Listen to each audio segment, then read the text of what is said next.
The arrest of Sara's father, former leader Rodrigo Duterte, for crimes against humanity, is also linked to the fallout with the president. On tonight's foreign correspondent, Natasha Gutierrez reports on how the feud has escalated so dramatically. I've come to the ancestral home of the Duterte family, where the former president was raised. His older sister Eleanor still lives here. It's become a shrine to the Duterte dynasty. Thank you for having me. Next to me is my brother, who is the former president, Rodrigo Duterte. The 83-year-old is proud of her family's political achievements and doesn't mince words when it comes to the Marcos clan. Do you think President Marcos was behind the impeachment of your niece? Of course, of course. The Republic of the Philippines is in political turmoil. She's accused of corruption and misusing millions of pesos of public funds. What they're using is a technicality in the office of the vice president. That's what they're trying to impeach her for. Like many in Davao, she's convinced the allegations against her family are all political attacks. She believes the charges against Sara are baseless, and that the extrajudicial killings under Rodrigo's presidency are made up. During your brother's war on drugs, thousands of Filipinos died. It was all black propaganda. There is no such thing. That never happened. Natasha Gutierrez joins me now in the studio. Natasha, can we start with this feud between the Marcoses and the Dutertes? The president and his deputy, they were once seen as the dream team, a landslide victory in 2022. And now we have this situation where the vice president said publicly that she has contracted a hitman to kill the president if anything were to happen to her. How did it get this bad? I think it's important to start with Alliance and how it was even formed. So when they partnered, they represented the coming together of two of the most powerful political dynasties in the Philippines. Sara is the daughter of Rodrigo Duterte. She is extremely popular.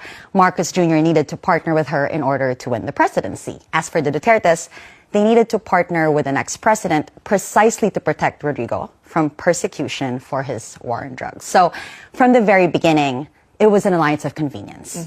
So when the cracks started to show, analysts weren't surprised. They knew this was going to happen. But I think what was so shocking was the speed and intensity of the implosion. You had accusations of the president being a drug addict and the first lady saying she didn't like the vice president. And ultimately, this Facebook Live wherein Sara then said that she was going to hire a hitman to kill the president. So it's absolutely spectacular, but at the core of it is a fight for power. Both political dynasties are eyeing the 2028 presidency. So while they partnered for convenience initially, now each one wants to field their own candidate in 2028, and that's the core of this feud. Now, the Dutertes have an entrenched political dynasty. The feud with the Marcoses is causing them problems, though. Sara Duterte has been impeached by the Congress, and now her father is in jail. Would these events have happened if the president wasn't at war with his deputy, as we see them? Most likely not. So let's start with the impeachment.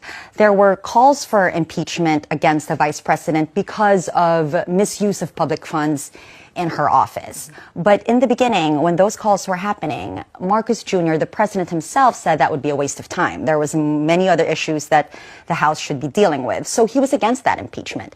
But as the feud escalated, our sources told us that he gave the go signal and Congress moved and impeached the vice president. And so now she will stand trial at the Senate. And if she's convicted, she could be ousted from ever holding public office. With the arrest of Rodrigo, when they were allies, Marcos himself said he would block the ICC from investigating the drug war in the Philippines, obviously to protect Rodrigo.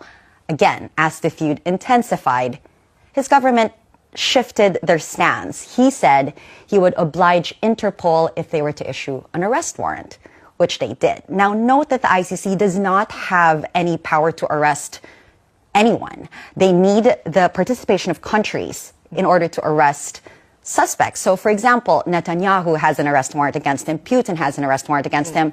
Their countries are not giving them up. So if it weren't for Marcos Jr., Duterte would still be a free man. What has been the reaction in the Philippines to Duterte's arrest, and what is likely to happen to that case from here? The Philippines is very divided. What you need to understand is Duterte is extremely popular, and over the weekend we saw protests and rallies calling for his return to the Philippines. But of course, for the families of those killed in the drug war, this is a day they never thought they would see. There is deep impunity in the Philippines precisely because of these political dynasties who protect each other. That's why they want to also stay in power, so they are not held accountable. So it's a very divided country right now, and we only can wait and see to see what will happen at The Hague, where Duterte currently is.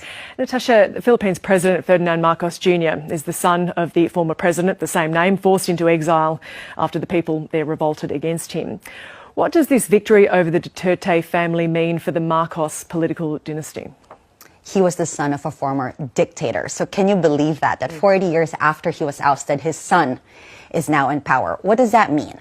Currently, it seems that the Marcoses have an upper hand, but the Dutertes will not take this sitting down.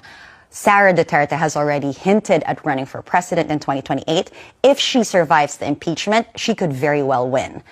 Rodrigo Duterte, we just learned from the Commission of Elections in the Philippines that he is still eligible to run for mayor, even as he is at The Hague.